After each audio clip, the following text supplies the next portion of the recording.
Welcome back to another week of Instigating with Clarkey and Drury. We appreciate everybody tuning in. Brought to you as always by our friends at Coolbet Canada, the Listowel Squash Courts, Listowel Vision Care, See the Game, and our friends at Hanover Raceway. Don't miss all the excitement of live harness racing every Saturday, running until September 17th.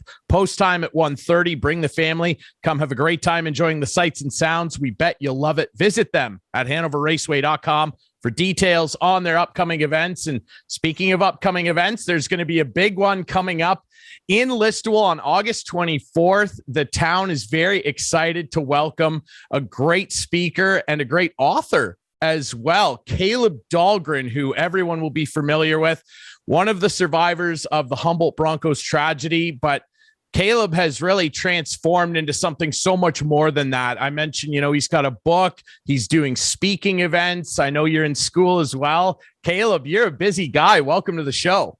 Thank you so much for having me on here. Appreciate it. Man, like I said, I know that people will see your name and immediately think of obviously surviving, the tragedy that befell you and your junior team in 2018. It's been a few years since then. Just take us through what life has been like for you and your surviving teammates, who I'm sure you're still in touch with. What's life been like for you? How are you guys doing? How are you moving forward? Life has been honestly great for me, and I am just so grateful to be here today and have the opportunity to grow and develop and become the person that I am and person that I want to be in this world. And I think everybody's doing great in their own way, and everybody's trucking forward, and that's all you can ask for.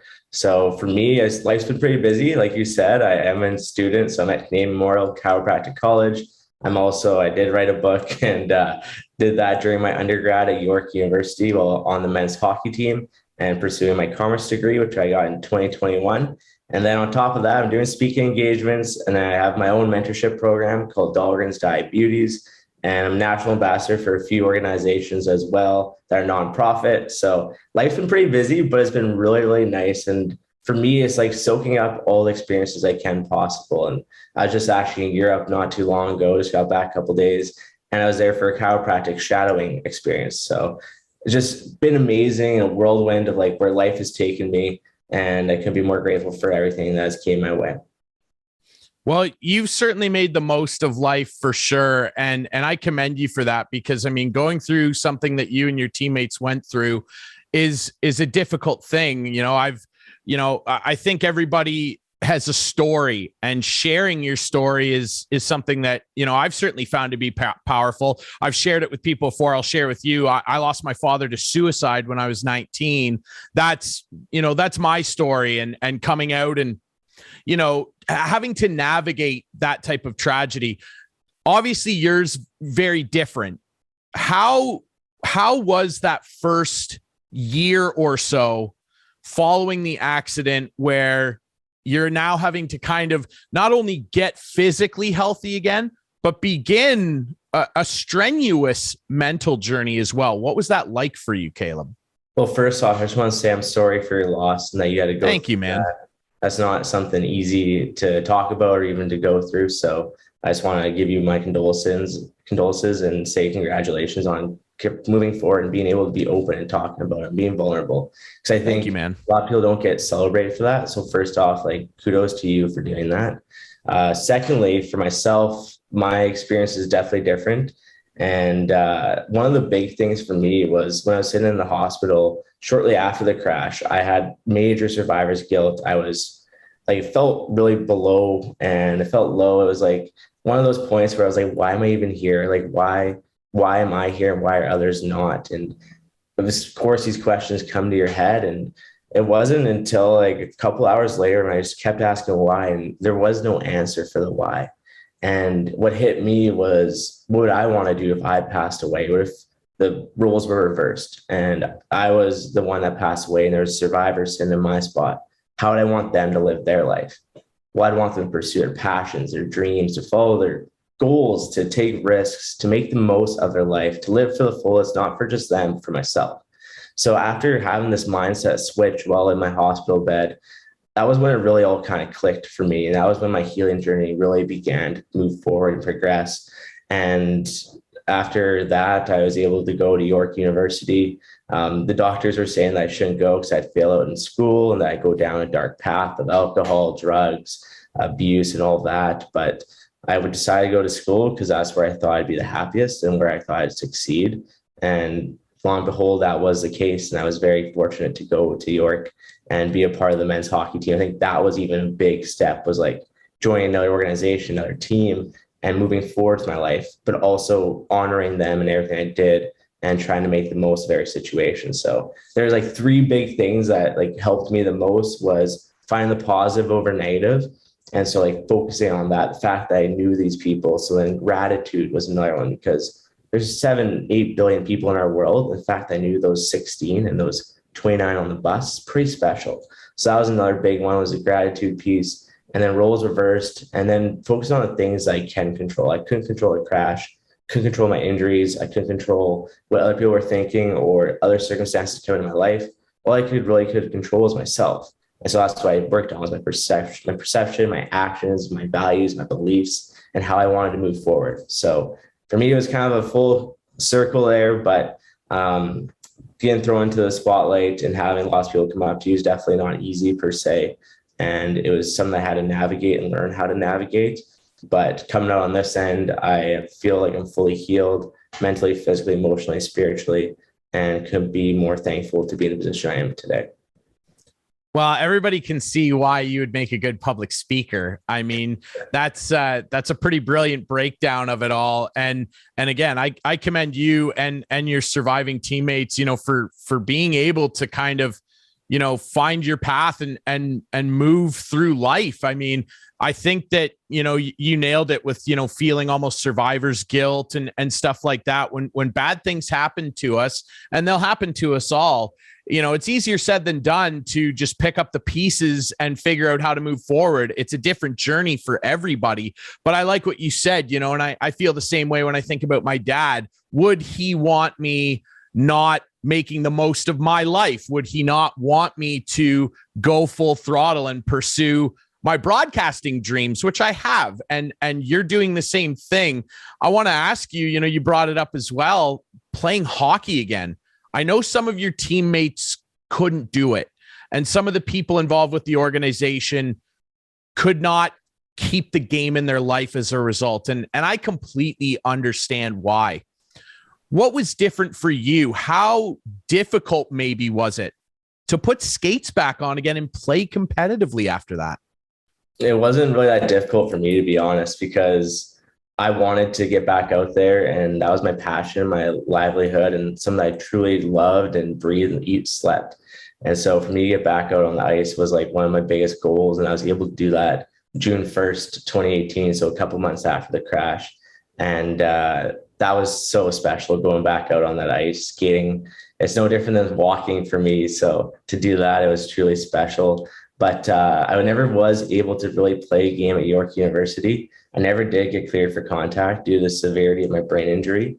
They didn't want me to risk it. And honestly, I wasn't willing to risk it either due to the impacts that could have on my future life. So I made that decision after my first year, after getting another image of my brain, that the severity of my brain injury wasn't worth the risk of going out there and taking a hit for a game that I might play for another 5 to 10 years. So I had more passions, such as chiropractic, such as speaking, volunteering, community service, and helping people become their best selves. So for me, that was definitely more of a pro, and even like having a family one day. Like, these are all goals I have in life, and it wasn't worth the risk. But getting back on the ice was truly something special for me, and being a part of a team was home for me, and super cathartic in my healing process too, because they are your family. And that was a big thing, was being a part of another family. What did it mean to you? I mean, I don't want to ask you too many more questions just about, the crash, but what did it mean to you and the rest of the team afterwards to see the hockey world and their response? Because I know here in Listowel, you're going to be here on the 24th at the Ag Fairgrounds for anybody who wants to come out and see Kaleb speak. And we'll be pumping that up as well leading into the event. Here in Listowel, the local junior B team did a bunch of fundraising. We saw all the images of teams gathered at center ice for you guys. And, you guys became, part of almost, nearly a worldwide heartache, really. Everybody, people from around the world were sending stuff to Humboldt, buying shirts, just whatever everybody could do at the time. What did that mean to you? It was indescribable, but so heartwarming and loving and caring. And at that time, it's horrible that tragedy had to make our world come closer together, or the hockey community come closer together. But you got to see how great of a community it is, and the positive side of the hockey community, and how close knit it is, and how literally 2 steps away, the person that you look up to, your idol, is super, super small world. And to have people put their sticks out, have the hashtags Humboldt Strong, prayers for Humboldt, truly was life-changing, because I was sitting in the hospital bed, and we had in our room, there was me and 2 other Broncos, and there was an elderly lady beside me. And we had in our door, like there's security on our floor, and we had security at our door. And there's a lineup in the hallway, visitors trying to come see us.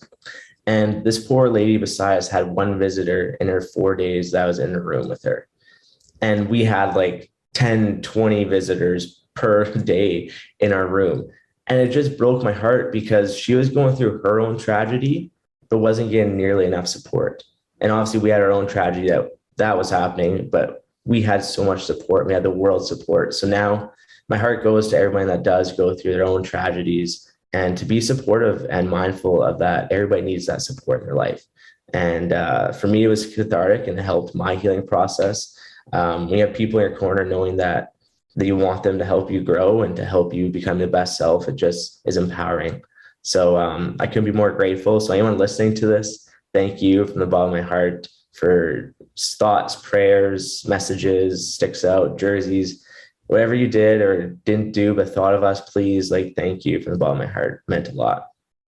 Man, it's incredibly big of you and mature of you to be thinking of somebody else next to you in the hospital there. That's extremely powerful. And again, I think why so many people have rallied around you and your book and your public speaking in particular. Let's talk about that book. It's called Crossroads. It's an incredible title. The cover of it's amazing. It pulls you right in. And I think that, it's your story of resilience as a Humboldt Bronco. What inspired you to write a book? Because it's a big undertaking. It's a real creative reach. You're really pouring your heart and soul and who you are onto those pages. It's a big thing to share and publish for everyone to see. What inspired you to do that, Kaleb? Thank you so much for the kind words. I'm glad you liked the title and the cover.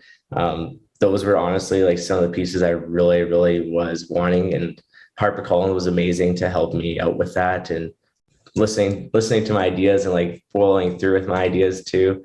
But for me, the reason why I wanted to do it was to truly help other people. I was actually sitting in class one day, and I had turned down lots and lots of offers. This was coming back at it, talking to my agent. It was my last day before I decided if I wanted to write the book or not. And I talked to lots of people beforehand. I didn't know if I was ready mentally, physically, emotionally, spiritually, or if I was even ready for to understand what was going to be undertaken. Because whatever you put in this is with you for the rest of your life. It's not just all right, it's out there and it's gone, delete. It's that's there forever. So whatever you put in this is there, and you have to own it forever. So it was a lot for me to take on. And I was 22 at the time, I think. Yeah, 22 at the time. And I'm just sitting in class. I'm what's going on? This is crazy to think of. And so my professor walks in the room. He always walks in, and he either does a quote, a statistic, or something that really draws you in, controversial opinion. And he walks in and he did a quote, and I was sitting front row and center. He looked me straight in the eye and said, "When you want to change the world, it starts with you." And then that's when it all came crashing down on me. I was I do want to change the world. I was volunteering with 4 different organizations, had my own program that I was doing. I was really heavily involved. I loved giving back. And I knew that through sharing my story, I could make a positive impact on the world. And so I ended up doing that. I've donated all my proceeds to STARS Air Ambulance, who helped save lives on April 6th, 2018, but literally save lives every single day. And I've been able to connect with so many different people, talk about topics that mean a lot to me, such as mental health, physical health, resilience, hope, family, community, sports, athletics, just even diabetes awareness, mental health, brain injury awareness. There's so many things in there. And it's been really a whirlwind, but the whole idea was to help other people. And I can say that it has for sure.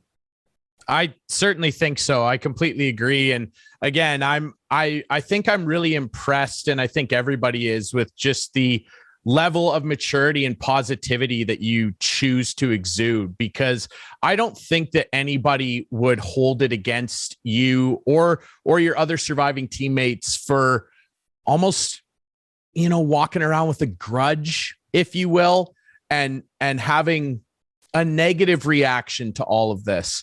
And it's incredibly powerful. And I think that that's, a big thing that fuels your ability as a public speaker. And we're really excited for you to be in Listowel. I think that's what fuels your ability to do it so well, is you have completely chosen the positive side of things. I want to talk to you a little bit about what you're up to now. You're studying in school, you're doing really well. What's your goal? Where do you want to go? Where do you want to take this? Well, honestly, it keeps changing every day, but I have tons of goals and aspirations in life. And I think that if you don't have goals and aspirations, then you can't really work towards something. You kind of get stuck in a rut, doing the mundane things, and you don't really see like a purpose or a future. So one of my big goals is to become a chiropractor. And so I'm done year one, now into year two, starting up in a couple of weeks here. And I'm looking forward to that. So that's like number one of my big goals. Number two is become an elite chiropractor and to continue education. Not too sure what exactly realm that's going to be. I'm looking into neurology and might become chiropractic neurologist, looking into sport, might become like more into the sport world. I'm also looking into peds. I'm looking into geriatrics. I'm all over the place. I'm doing lots of shadowing and have been doing lots of shadowing to really see what's a good fit. But recently I was at Arizona Coyotes development camp in the NHL there and got to work with pro athletes at that elite level. And I really, really enjoyed that. So it would be cool if that opportunity arose to be in the NHL one day and working with the team and have my own practice on the side. And then also want to continue doing speaking engagements. I was able to do one overseas in Ireland. So that's cool now to say that I've spoken in Ireland. And I've done one lost in the States too in Canada, but never one overseas. So that's a cool opportunity that presented itself. So I want to continue with that. And then also have a family one day. I'd love to be a family man. I have children or a child and just be the best dad and husband I can be. And I think for me, that's a big life goal, is to just have somewhat of a normal family life too, and to soak that up and have that experience as well in my life. But definitely got a lot on the go with that. And also even with community service, love to kind of progress forward and continue on with my program and also see what else I can have happen as well. So for me, it's just trying to make the most of my time on this earth, whether that's today or tomorrow or 10 years, 30 years, 40 years, however long I'm here, I just want to have a positive impact on as many lives as I can. Well, you're certainly doing it, man. August 24th, Kaleb is going to be here in my hometown of Listowel at the Ag Fairgrounds speaking. You're going to be meeting with people, doing some book signing after as well. I encourage everybody to come out. If you haven't read the the please read it. The 24th, if you're going to be there, it'll be a good opportunity to pick up a copy. Man, I can't thank you enough for your time. You're obviously an incredibly busy guy, but again, I just commend you. And I think everybody in the hockey world and beyond commends you for what you've been able to do so far. And I think, you're driven enough. You're going to achieve whatever you want. Someday, maybe we're working for the same NHL team. I'd like to be calling NHL games someday. If we end up in the same arena, I'll be dragging you up to do an interview on NHL television. What do you think? I'd love that for sure. That'd be pretty awesome if you're asking me. Thank you so much, Ryan. I appreciate that, though. Really, really kind words. So thank you for that. Absolutely, man. I appreciate you doing this. Before I let you go, you have a website as well where people can check out what you're up to. Tell them where they can find you. www.kalebdahlgren.com. Super easy, super basic. It's Caleb with a K. Social media too is just at Kaleb Dahlgren. I keep it low key, nothing too crazy, nothing hard, but yeah, that's where you can find me. Yeah, you don't have 16 numbers at the end of your name. That's perfect, man. That's good. His book is called Crossroads, My Story of Tragedy and Resilience as a Humboldt Bronco. He is Kaleb Dahlgren, and he will be in Listowel on August 24th. Kaleb, thank you so much for doing this, my friend. Thank you, Ryan. Can't wait for be connecting to the Listowel community and looking forward to it. All right, we'll take a quick break here on the show. When we come back, our friend Steve Sabourin and Clarkey will take us through the rest of the show here on Instigating.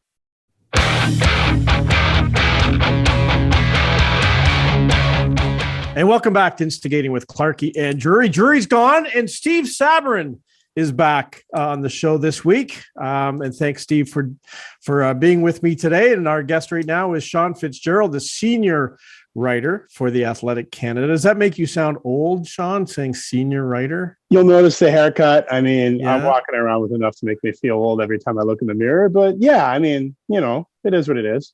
Very good. And today we're going to talk about something that's close to my heart. Leafs TV has been announced that after nearly 20 years on the air is shutting down this September 1st. Basically, for all intents and purposes, it's already shut down. There's not going to be, from what I gather, any long goodbyes on the network. They basically shut the network down a few years ago, in my mind, when they eliminated most of the live programming. But Sean, it's been a long run. It's been a lot of highs and a lot of lows. But how have you seen the evolution of Leafs TV? You know what? I think they've been on the air almost 21 years, right? I think they launched September 01. You're right. Yep. Yeah. September 4 days before September 11th, 2001. Yeah.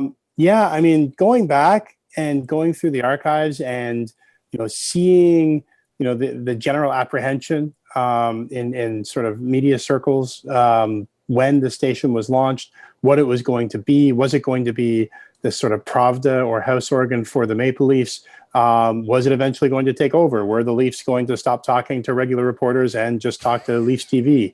All of these things, it was all up in the air and nobody was quite sure. And I mean, it seemed like for a moment in time that maybe some of that might actually become a possibility. But I mean, ultimately, the moment that, you know, Rogers Communications and Bell Media teamed up to buy the Leafs, which is always strange when two mortal rivals team up to buy a super massive, super valuable property together, that doomed Leafs TV to a fate that we now see. You know, they were never going to be eager to prop up another channel that would rival their own. Like you mentioned, like would players and that stop talking to the other members of the media? Did you guys you were a member of that media? I was just and still am. Back then, Clark. No, hey, come on. I had a full head of flowing long. But like, did you guys really think that? Did you really think there was preferential treatment with Leafs? Well, TV I mean, we employees? heard things coming even then from you know, the Premier League in England, where, you know, even then, you know, Chelsea, some other top tier clubs were developing their own sort of in-house media organizations. And, you know, media access over there is terrible to begin with, right? You know, the manager might speak a couple times a week, players almost never in a press conference setting, it seems like.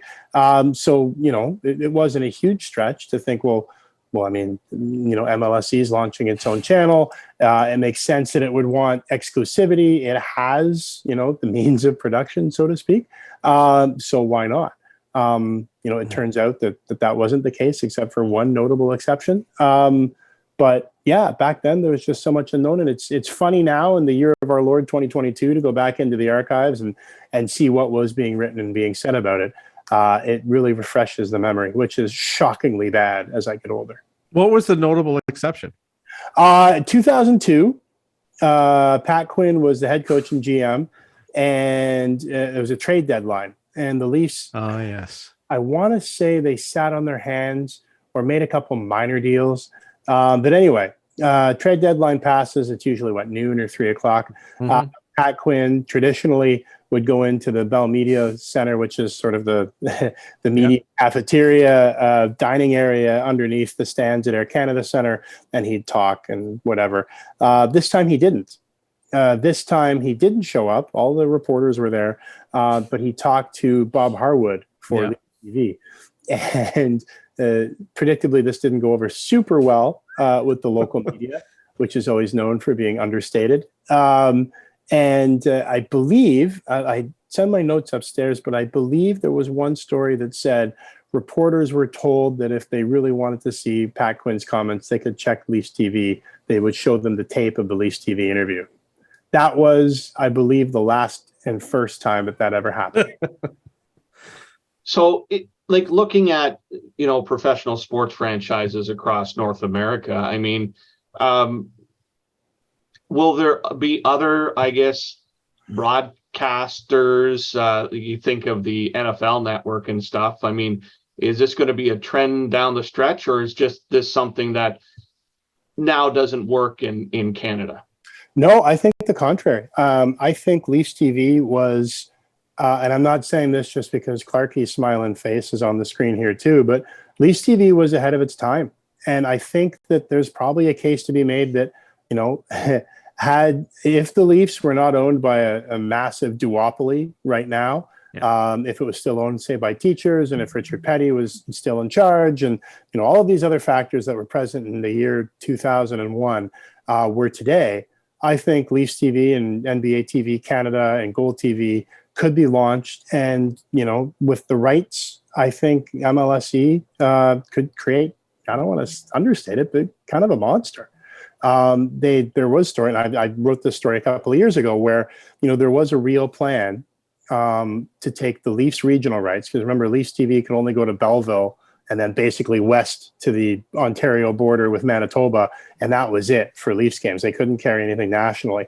But there was a stretch there where the Leafs regional rights, the Raptors national rights, and Toronto FC national rights were all coming up at the same time. Coterminous is the business term. And the plan, the real plan, was that MLSE was going to keep all of those rights in-house and create Real Sports Network with a studio inside what is now Real Sports Bar and Grill. They were going to produce the live games. They were going to sell the advertising, keep the revenue, instead of having to use TSN or Sportsnet or CBC as sort of the middlemen. They were going to do it themselves. They were going to create, we know NESN today, right? We know the Yes Network for the Yankees. They were going to do that here in Canada. And I think when you take a look at some of the trends across the landscape now, you have Major League Baseball Advanced Media, where, the Blue Jays have their own, bluejays.com, they have their own written staff. Streaming, if you want to hear the baseball game streamed on radio, you have to do it through bluejays.com. The Fan 590 doesn't have streaming rights. These sports organizations are now, starting to understand that they're media companies. And that can be good, that can be bad. But that's what they are. And that they have content, and that content, frankly, is king, to borrow a cliche. You talk about that, if they did own their own rights and broadcast the games and went out and sold it, I would think, just from the outside looking in, that it would be just so much easier. And maybe that's what, push came to shove, as well as the conglomerate that owns it, just to hold your hand out and get Bell or Rogers, TSN/Sportsnet, to give you a big fat check. Then you don't have to go and sell it to all the advertisers and everything. Do you think these advertisers have made money on the Leaf local broadcast? They must, right? It's an interesting one. There are going to be so many hurdles to Real Sports. Don't get me wrong. On paper, on the back of a napkin, sitting around some adult beverages at a pub, you can make a pretty good case either way. On one side, you get to keep all the money. And what brands, especially, Leafs TV also launched in the middle of one of the darkest periods on ice in Leafs history. They sucked out loud for the better part of the entire lifetime of this television channel. They're awful. But the first 2 years, terrible. They made it to the conference finals. Well, right. And people were just learning that the brand existed, right? There were nights where I'm sure dozens of people were watching, and it's just because it's a startup. It's digital cable, and it's new. Some nights nobody was watching, right? The network that was. So think you do that, if you do that today. So here's a couple challenges. So Real Sports, say you have the Leafs regional rights, you have the Raptors, you have TFC. Well, how do you get them in front of viewers? Are Bell and Rogers at that point going to be super eager to give your channel a real good place in their packages? Probably not. There are regulatory issues to overcome. There is that, how do you scale up and start selling something that you haven't sold before? There is a risk for sure. But you take a look at, to the question that you do that today. I mean, you can do your own Leaf streaming service. Like, you can develop your own app. You can do all that right here. I mean, here we are, we wouldn't be having this conversation 20 years ago with, the three of us in these different boxes here on the screen. Like, this is something that's new. And I think the technology, had it launched today, we'd probably be talking about a very different story. The Real Sports idea came to life for me. I remember when Chris Hebb came in and took over for John Shannon. Chris was really bullish on the Real Sports app. And I was actually hands-on developing a Real Sports Xbox app that had, games on it, lots of VOD. But that Real Sports app was a real thing at that time. But the network never really came to fruition. But going back, though, to John Shannon days, things changed a lot when John left. Like, we did a lot of live programming. We did live pregame shows, postgame shows, practice shows, did a reporter's show, Saturday's Heroes, kids games down at the Air Canada Center. Things really changed when John left, didn't they? Yeah, I mean, it seemed like, Leafs TV had the story of Leafs TV has three chapters, it seems like. One is launch, when it had a reasonable budget, not a great budget. But you take a look at the people who started their career there in that era, or built their brand. I mean, Andy Petrillo started fairly early on at Leafs TV. I mean, Steve Dangle-Glynn got his taste of TV there, right? So there are a lot of people, and behind the scenes, a lot of people who are still in the industry all these years later. So there's the startup phase. The phase, I would consider that when, I think it was 04 or 05, or just before the lockout, rather, where I think they got up to as many as 13 regular season Leaf games that they were able to carry and produce live. And then there's the second chapter where there's the cutbacks. Folks lose their jobs, and people who might have been seasoned professionals are replaced by sort of intern levels. The live programming gets cut back. And then the third and final chapter starts the moment that Teachers sells to the duopoly, because there's never any minute that Bell and Rogers have any interest in competing with Sportsnet and TSN with a product that they own. So it becomes maybe not fully a ghost ship immediately, but I mean, certainly now, I mean, if you're to turn it on at any point in 2022, it does seem like an empty vessel, especially when compared to what it was when it launched. Yeah. Like, they're still running programming that was, cut and edited and packaged in like 2004, right? Like the classic games and Forever Elite and all of those things. Like, it's. Well, moving ahead, when you're looking at broadcasting, and we're seeing it with the Jays already, I mean, Sportsnet is even getting games taken away because of league exclusivity with Apple or Peacock. Are we going to see similar deals down the road with NHL teams?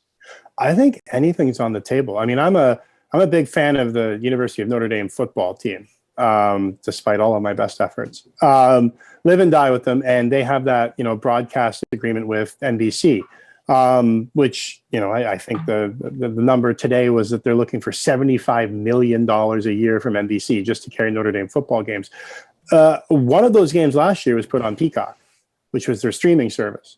So, I mean, if you're able to be NBC and spend all that money on Notre Dame and then take one away from your TV to put it on streaming service, I mean, I think there's a reasonable expectation that that's where we could go. And frankly, I mean, conventional sports television is sort of molting as it is now, in terms of, changing revenue models, changing income, really strange, an evolving advertising market and partnership market.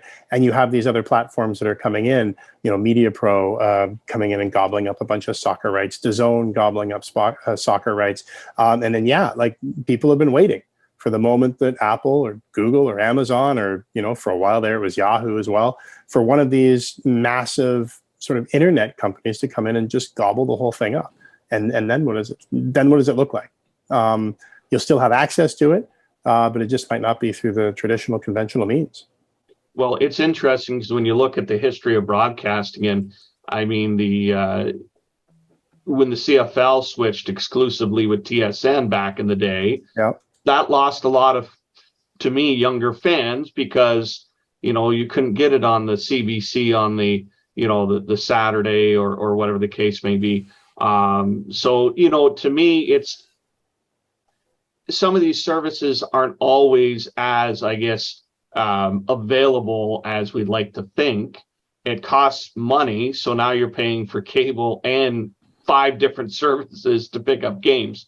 And to me, the cancellation of Leafs TV seems to be a push to let's go back to the mainstream media and get as many fans as we can in front of the TV. But there's other things in the background as well that I'm sure is happening. A couple things. One, I mean, the CFL is an interesting one. I would go further back and say that the CFL shot itself not in just the foot, but in both feet, potentially a hand, and maybe even like part of their upper arm. They just shot themselves all over the place in the 80s when they really embraced the regional blackout model, where, if your local team isn't sold out or sold through percentage and it's not on TV, they lost a full generation of fans there, where you're now looking at people below the age of, charitably 45, 50, who just do not care about the CFL because it wasn't on. And when it's not on and you're going into a more competitive marketplace and the NFL suddenly has all these games on Sundays as well, they lost there. So by the time the CFL finally shifted to just the TSN model, they were already that was a life raft. I think that was a life preserver. And TSN, now needs the CFL. It's one of its 4 annual pillars of programming, especially since it lost the national NHL. So you have, World Junior Hockey, you have curling, you have CFL, and there's one more I'm forgetting. Curling, CFL. Anyway, but they have curling, CFL, World Juniors, and there's one more pillar. But anyway, so the model of shifting the Leafs back off Leafs TV to sort of the channels would be an interesting theory, except that Bell and Rogers own TSN and Sportsnet. So if any other company had come by, if I don't know who has enough money to be able to say the Thompson family, instead of Bell and Rogers went in and spent the whatever it was $3 billion for the percentage share that was up for sale by teachers. Say Thompson bought it, would we still be having the same conversation? I'm not sure, but I think the fact that it's Bell and Rogers and that they own TSN and Sportsnet sort of nullifies any trend setting of what this might mean. It's just a fact that there are 2 companies that have gobbled up all the sports media in a relatively small, Canadian marketplace, and they're not willing to share it. And you can't forget about Larry Tannenbaum. Larry was there from day one. And we had heard, when Bell and Rogers came in and Tim Leiweke came in, I'll never forget the meeting in the boardroom when he blew into the building, as we called it, 307 Lakeshore. It was better known just as 307. That's what everyone called it. Hey, we're going to 307. Everyone knew where it was. We called our studio there, Studio 307. Even on the fonts on the TV, it was Studio 307. Because we weren't right at the Air Canada Center. But when Tim Leiweke came in one day and he went around the table with all the employees, asked what they did and everything, and then just looked right at us and said, okay, Bell and Rogers want to shut you guys down. He said, Larry wants to keep it. It's his baby. And I guess for a few years, Larry won out, but ultimately it didn't happen. So you're right. With other ownership, it could be still around and could be thriving. Are you surprised that Bell and Rogers still have the partnership for this team? I mean, it's not just the team, right? It's the whole MLSE. Yeah. More than one team. Yeah. I mean, it's the whole thing. I mean, the Raptors, I haven't seen the latest Forbes list, but it's probably not all that far. If it's not already, it's probably not that long before the Raptors are worth more than the Leafs, right? We're not that far. It might already be there, frankly, just given the valuation of the NBA and the NHL. Yeah. So, I mean, NBA TV Canada is still kicking around and they have the national rights, right? They were the first to have NBA on TNT, which was huge.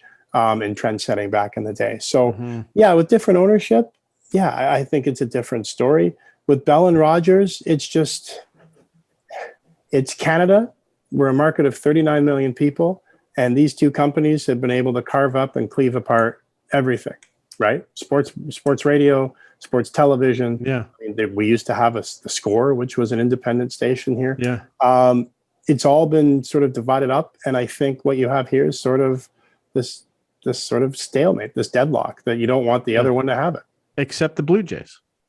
Except the Blue Jays. But yeah, that's the thing. And TSN, I'm sure pops a cork every time the Jays hit a real dry run right before the playoffs, because they have no answer for that in the summer. Well, they got the Argos. Hey, stop. Easy with the Argos, buddy.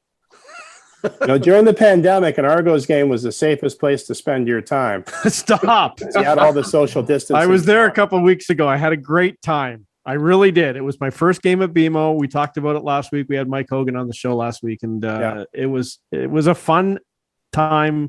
And I want to go to the Labor Day game, but so You're far, able to sketch out and sort of you have the whole row to yourself. Not the Labor Day game. It's full there at Tim Hortons Field for that one. It'll be full, but it'll be a thing. I need some tickets. You have any connections? It's a Bell and Rogers thing. That's what this is. That's the last chapter of Leafs TV, and it's the easiest answer that carved up everything, and there's no need to have Leafs TV when they have TSN and Sportsnet. Well, yeah, not only that, the internet, right? Like it's and I witnessed it when I was there. Like I think it was 2000, and there wasn't video online basically until 2005. Which is crazy to think, 15 years ago, we didn't 17. have, or 17. I know I'm getting my years mixed up here, but it's crazy to think that. And I made a transition when Chris Hebbett came in to move from the TV side to the digital side. And I'm telling you, it was a big, huge challenge to convince a lot of the old time TV guys, I'm not going to say who, but on-air people, that their content now had to go on the internet. They were like, no, we're TV people. And it's just it's crazy to think that, but that was the mentality back then. No, this is for TV. Yeah. I mean, and I remember, Leafs TV and MapleLeafs.com, getting practice clips, practice videos, interviews, post stuff online reasonably quickly to the point where it owned that aspect of it. Right. Which again, from a TSN Sportsnet perspective, was a huge pain in the ass. Yeah. I think it's one of the really interesting things too is, a lot of the stuff that Leafs TV did in those early days, which we didn't see before. So, the airing of live post-game press conferences, Leafs in an hour, that concept, you can now see with, Blue Jays in 30 on Sportsnet. Yeah. Game in an hour. We did it. Yeah, exactly. And things like, if you check in on the 10 p.m. Connected or Sports Center, you're going to see a lot of live post-game press conferences. And these weren't things that were really commonplace before Leafs TV in Canada, at the very least. Yeah. Well, it's also very interesting too, how because it's too bad they couldn't keep some sort of arm of Leafs TV. Because you could use them as your own public relations or you know what I mean? It kind of splits hairs between the independence between a sports broadcaster being Rogers and Bell to like watching the Yankees and the S Network. They're basically a promo for the Yankees. Like everything's great with the Yankees. Everything's wrong. Well, but I'll jump in here. The problem is, Steve, is the lack of the live engaging content on the network. They could put all the promo, and a lot of it was just promo stuff, but no one was watching. That's the problem. No one was watching it. Like, they do that big thing with Amazon Prime, and they do the behind the scenes or whatever it was during the run in the bubble. That wasn't on Leafs TV first. And that would always have, back in the day, that would have been on Leafs TV first. But no, they did a deal with Amazon, and it was on Prime. But the other stuff too, to Steve's point, what would be the benefit of keeping even Leafs TV alive, even on a minimized basis, which frankly it already is. One of the real problems that TSN and Sportsnet are running into now is that, because their parent companies have gutted so much of the local television landscape, that there's no so-called farm system anymore, right? Like Kate Burness was able to go and work in Barrie for a bit and then go down and work in TSN, where she's now become a huge star, right? Like, Darren Dreger, where he worked all over the prairies before moving to Sportsnet and then TSN. And, even before that, Natasha Stanishevsky worked at like 15 different tiny little outlets across the prairies before finally, like, those places don't generally do sports anymore. So what they've lost is their farm system, and it's a real challenge to get new talent. So, by keeping Leafs TV going, if they wanted to, in our theoretical landscape here, it would be a fantastic place to give, kids and young professionals from a variety of different backgrounds a chance to grow and learn the craft, because that seems like it was one of the great things about Leafs TV, is that it wasn't a ton of cash. It wasn't going to be your forever job necessarily, especially if you were younger, but you got a chance to do a lot of stuff on a relatively big stage. And in that vein, you had guys who were starting former players, like Glenn Healy got to start at Leafs TV, I believe. Rick Vive definitely got to start at Leafs TV. Glenn went on to bigger and better things. Rick stayed with the network for a long time. Mark Osborne worked with the network a lot as well. Bob McGill, of course. Yeah, can't forget Bob. He's now selling real estate up in the Halliburton, I think. So if you're ever looking up there, look up Bob McGill. He's got his real estate license. So he was a good guy. But yeah, like, it was a breeding ground for guys. And, the good ones, not to say the ones that didn't make the big networks weren't good, but you're right. It was a breeding ground and a training ground for those. So, yeah, I mean, to Steve's point, like, what's the case for continuing? I mean, your challenge, Clarkey, as you mentioned, is they're not going to. The days of carrying a Maple Leafs regular season game are long gone. That ship has sailed. But there are other opportunities. Live Marlies games. I know production, but again, as technology advances, production costs can get a little bit lower, and there's still a market there. Just sort of surveying social media, one of the things that people lament the most is the lack of, their Marlies coverage on Leafs TV as it now goes away. So, I mean, there were avenues, there were potentials, there was possibility, I think, to do a bunch of different things around the Leafs and to, become that sort of quote unquote farm team. But, they just chose to cut out a line on the budget. Now, I know you're working on a story that was in The Athletic today on Friday, but where did you find out anything about the Marlies? Not to break any news here, but did you find out? Because they say that the Marlies are going to still have a home, the games, but I guess it's going to be online, but there's already an AHL package. So where the heck are they going to go? It seems like whatever they had is migrating onto mapleleafs.com. Yeah. Migrating onto their digital side. What form that coverage takes, I'm not 100% sure. I want to switch gears if I can, talk about the radio world for a little bit. And we saw the demise of Leafs TV in front of our own eyes. In my opinion, sports radio is getting there. There's too many podcasts. The most uplifting conversation. It is, isn't it? Ever going to have. Hey, I'm in the car. I am so glad that everybody here, a half hour into this conversation, is still here. We're all still smiling, and we're talking about great and wonderful things. This is sort of a self-serving show for me, but that's fine. It happens all the time. Sports radio is the fans coming up to 30 years, if my math is right. They launched in September of 92, just before the Jays run. And to me, they're dying a slow death. They're going to be around another 10 years, 5 years, 2 years? 2 years, yeah. Yeah. It's a really good question. There's still the need. Like, people still listen. People are still engaged, right? Like, it's just how they're consuming it is changing. The pandemic changed traffic patterns, which cratered sports talk radio revenue streams like overnight. But like, people still listen. Like, you take a look at 1050. They do, dude. No, seriously. Like, I look at 1050. 1050. Sure. That's what I was just going to say. Yeah. So I mean, 1050's numbers. In Toronto, what's the hierarchy? Is it like CHFI is the runaway like most valuable? Yeah. Boom 97.3's up there. Yeah, like men, stuff for old people, basically, right? And sports talk's really expensive to produce. Yeah. But 1050's numbers on the air might not be stellar, but they are on downloads. Like they're podcast downloads, they're hour by hour downloads. But do you listen to do you listen online to the podcast? So my listening habits are, I'm still that jerk who's in the car because we've got 2 small kids. Yeah. So afternoon drive time is prime time for getting kids to hockey practice. Yeah. And we're doing that. Christ, 2 kids. You know what? We're probably 6 days a week between the 2 of them. One of those goofballs is on the ice. So I am listening and toggling between the afternoon drives. So I'm still that person. And I don't have I'm not a podcast person. I don't listen to podcasts. Okay. If I'm, not in the car with children or running away from children or here in the dungeon hiding from children, I'm usually doing some work or catching up on some reading. But yeah, I get my audio content the old fashioned way over the radio. And the reason I was asking, sorry, Steve, just if I can finish. The reason I was asking is I do, because living out here, surprise, surprise, the signal doesn't come in. So I do consume it on podcasts. What I'm actually shocked about is the lack of advertising.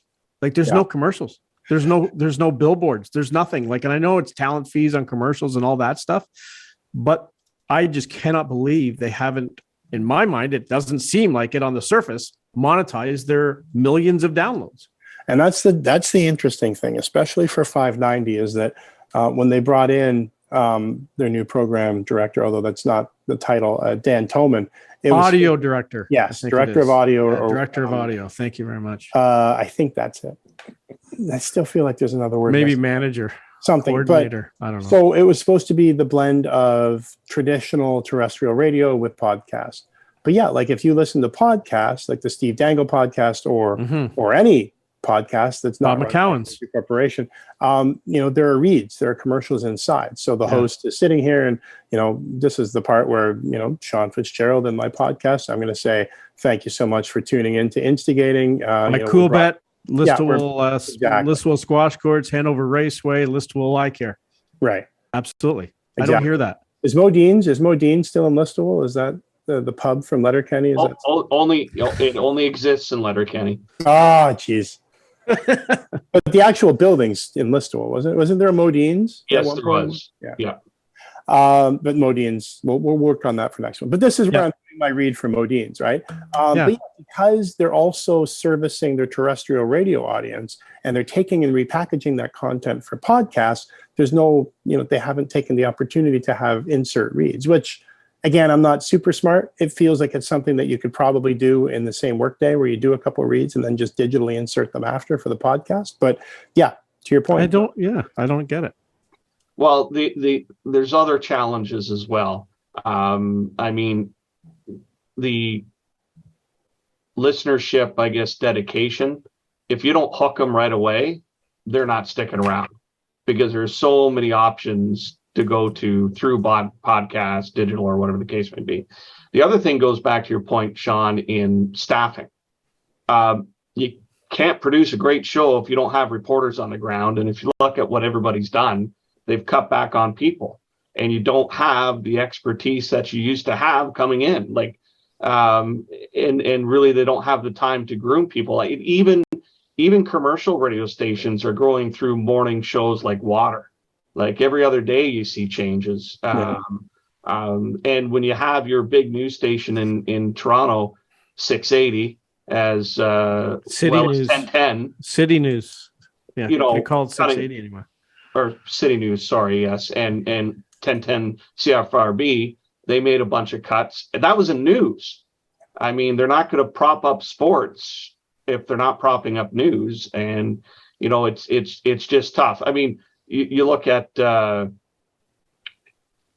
the crew you like to listen to. I think they've been pretty Overdrive. Is that what you're talking about? Yeah. It's got to be the number one show. But the frustrating part again is they're gone all summer. So it's hard to keep a pattern of listening, right? It's just different. But I haven't listened. I haven't downloaded one show all summer because I know they're not there. They're really good though. So when they do come back, you'll probably listen again. And that's the hook that you need. Yeah. And other stations haven't found that hook. Yeah. The challenge for Overdrive too is because part of the ticket is carried by the TV side. Yeah. That if one of them has to say McLennan has to do a game in Ottawa, right?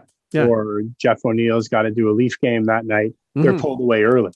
At least one of the 3 hours, in the case of O'Neill, who gets pulled up to TV, the last hours without Jeff O'Neill. And the worst part about it, Sean, is there's no McLennan. The worst part about it is, Jeff's just going to eat before, he's not prepping. He's not like, you know what I'm saying? Like, I can just see Jeff McDonald. Like, he's just like, I can't do anything about it. Jeff's the program director there at TSN 1050. Like, lots of times Jamie, when he's on the road, will join the show from Ottawa or wherever he is. O-Dog never does. But anyway, he's the star. He knows he's the star, right? No, I think they all work. I mean, the show's not the same. It's a weird thing. It's not the same unless all three of them are there. I totally agree. I can't explain it. And I've had this conversation with a bunch of people around the industry.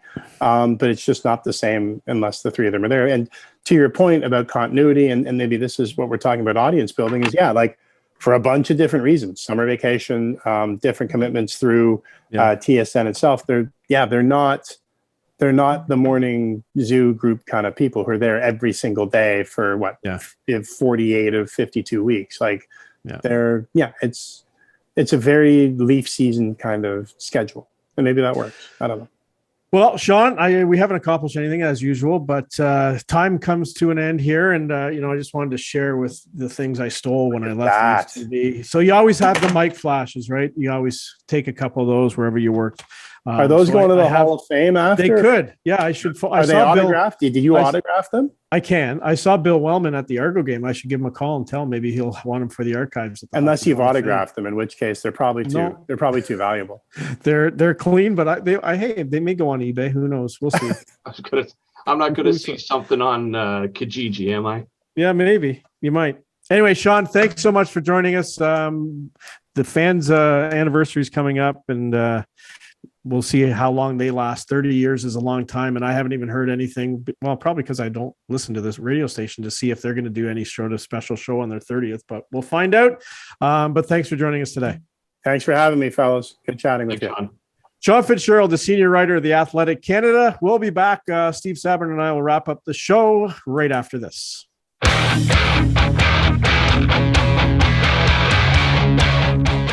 And welcome back to Instigating with Clarkey. And today, Steve Sabourin, filling in for Ryan Drury. He's up at the cottage or somewhere. I don't know where he is, but Instigating brought to you by Coolbet, the Listowel Vision Care, Listowel Squash Courts, and of course, the Hanover Raceway. Sabby, people have been listening to you on CKNX News for how many years?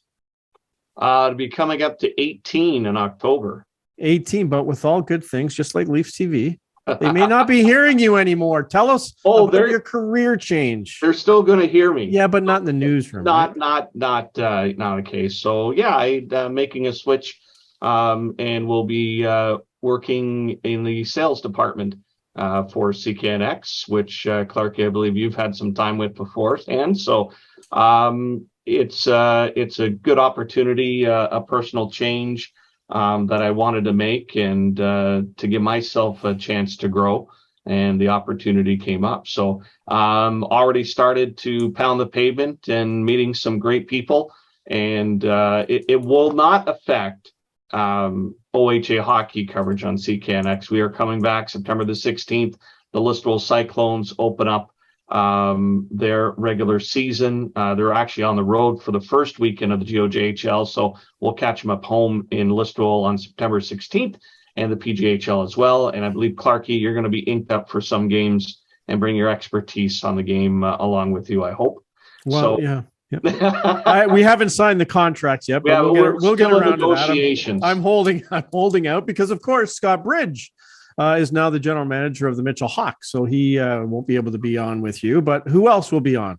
Ryan Drury, of course. Some guy who's sitting on the dock of the bay, and our good friend John Colias, Johnny K Sports, will be joining us. He did some work with us broadcasting a few years ago, and he took a little bit of a break because he had kids of his own that were in the game, and now he's itching to get back. So we're going to have a great crew and some great teams to cover. So really looking forward to it. Perfect. Well, we will be listening to you on Friday Night Hockey on CKNX, but we won't be hearing Steve on the radio. Thanks for joining me this week, Steve. Hey, it's been a blast. Get your squash racket ready. We got to hook up again. Hey, I've been asking.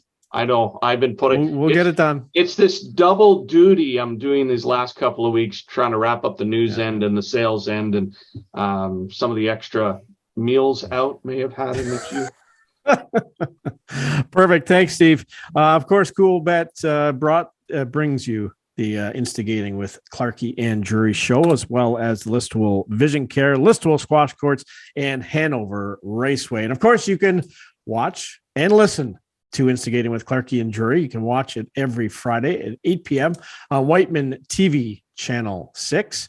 And it debuts on YouTube at 9 p.m. And we are now on Instagram at Instigating Pod, and of course, still on Twitter at Instigating Pod. Thanks again for joining us this week on Instigating with Clarkey and Drury.